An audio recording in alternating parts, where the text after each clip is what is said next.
Welcome back, everybody. We are continuing our coverage of MJBizCon in Las Vegas for 2021. I'm Greg Hasty here at the HCN studio in downtown Los Angeles, and I'm being joined by an old friend of the cannabis industry, Scott Jordan. Scott, how are you doing? Doing great, Greg. Thanks for joining me. Great to see you. We haven't seen each other since the pandemic hit, so it's been almost about 2 years. But I caught up with you ages ago at this point when you were just launching Alternative Finance Network, or launching a lot of really exciting things. So tell me what's new. What's going on for AFN? Oh my gosh, there's so much going on. I mean, I guess probably the top three things are we now have connected with a whole bunch of banks, credit unions, and life insurance companies. We're able to now offer single-digit rates for almost all of our products. We have 12 products out. And I think the most exciting ones are we have M&A financing, where we will finance up to 50% of the acquisition price, 100% of that. So if someone comes in with 50% stock, 50% of my money, they can buy the assets that make sense for their business. So that's super exciting. And we're pre-qualifying people for lines right now, similar to what you might have seen in today's announcement about Jushi. Had just qualified for $100 million in acquisition money, and that's what all these MSOs are wanting.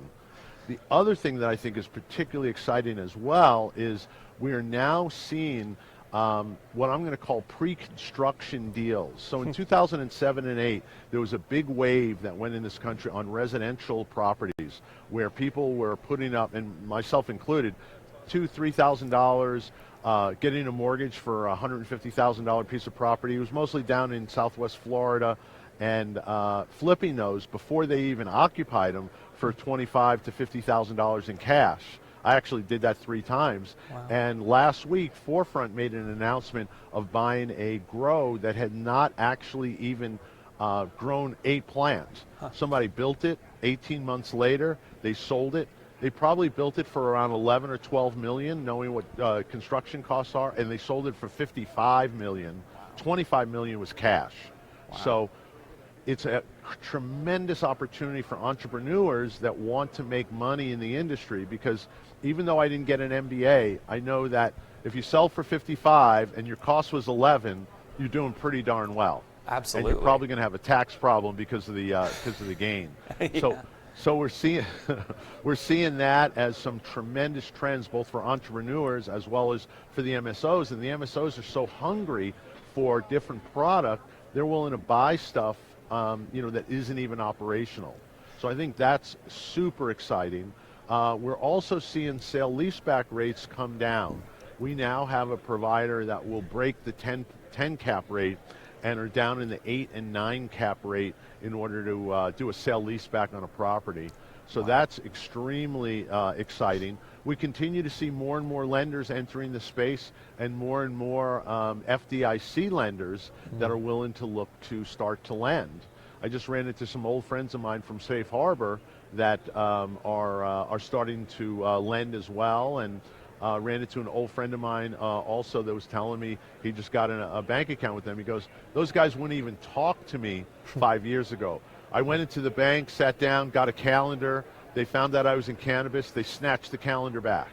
And so, the industry is going through a tremendous amount of change right now. And it's so exciting to be in the financing area, having actually done deals and actually, we completed a revolving line of credit a couple of months ago with Tilt Holdings, where we got them a $10 million line at prime plus 3.5. So, you're down in the 6.5% range, which is unbelievable, utilizing some of the debt assets that they had on their balance sheet. So we're super excited about what the fourth quarter is going to have for us. I actually got an edict last night from one of my bank lenders, said, Scott, can you please get me out $100 million before December 31st? I will make it well worth your while. And this is a large FDIC bank that has a mandate to get some money on the street, because the challenge that they've had is they've got so much cash sloshing around in their bank, they've got to figure out a way to get rid of it. It's the only period of time in the 40 years that I've been in the business world that I've seen a bank complain about having too much cash. Complain. So They're really trying to do everything. They love it because they're getting a premium above non-cannabis businesses, and it's extremely exciting. Plus, I guess the other one, and this is not even really out yet, Greg, so you got to not tell anybody. I'm ready. Okay? So here's what's happening. I made a trip to Massachusetts 3 weeks ago to go back to my alum. I went to Babson. And while I was back there, I decided to reach out to my Massachusetts LinkedIn connections. One of the connections, I didn't even know who he was. I knew his VP of Business Development was, but he was CEO of a leasing company. So I said, he set the appointment on Calendly, I said, so what made you decide to set the appointment? He says, well, I've been following you. I know that you're the leader in the cannabis financing space. We'd like to see if we could start a referral relationship with you because we get dozens of calls weekly from our vendors. Wow. And this is an old school company, 31 years old, in 35 states, doing over 100 million a year. And I said, well, we could do that, but how about if we did one better? Would you be interested in getting a line of credit that would be cannabis friendly, because you said you can't lend because your lenders won't allow it. They're dealing with some mid-level banks. They've got a syndication group there. He said, how do I do that? I said, you sign up with me. Nice. We'll go ahead and help you. We'll get to the bank. We've already done deals with the bank. They're interested in doing it, but the banks are trying to stay on the down low right now because anytime they poke their head up, there's a regulator or two that will slap them back. And so we are talking right now about not only getting them in a cannabis line, and this is for all leasing companies that want to, what I say, cross over the green line and be into the cannabis space. Instead of taking a small percentage referral fee, why not control your own destiny, get a revolving line of credit for 10, 15, 20 million as a starter, and start to be able to utilize your infrastructure to immediately turn on to cannabis loans. So what I like about that particular model is, the minute I get them a line, they can now say to their vendors, we're now offering cannabis lending or leasing, and they're immediately in business. They just have to tweak their underwriting a little bit, to be able to make sure that who they're leasing to is compliant and is not in violation. But those are very simple changes, and they could get in 30 days or less, or as soon as the compliance can get done. So I think that what that does is that allows me as a intermediary to help someone that wants to cross over the line, wants to start doing cannabis, to immediately get into the business and be able to make the full amount of profit between the spread of what they're paying for the line of credit and what they're charging.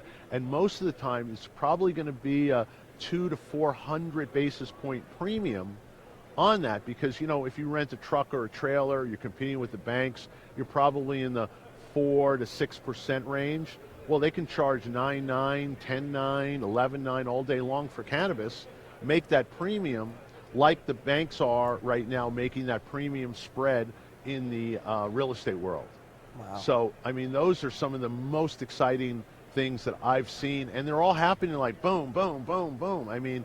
Every week it seems like there's somebody else coming to me, and I've got 3 more meetings today and a couple more tomorrow to probably get some more good news. So, stay tuned, man. It is happening, and it's really exciting because I remember in San Jose when you interviewed me, and we were kind of a dream, and kind of hadn't put it together, but now we've got it together. I also have put together an intern program where I'm bringing on interns to help me with social media marketing and some of the other digital things. And the amazing thing is these kids are so smart at 19 and 20. They do some things that are just amazing to me.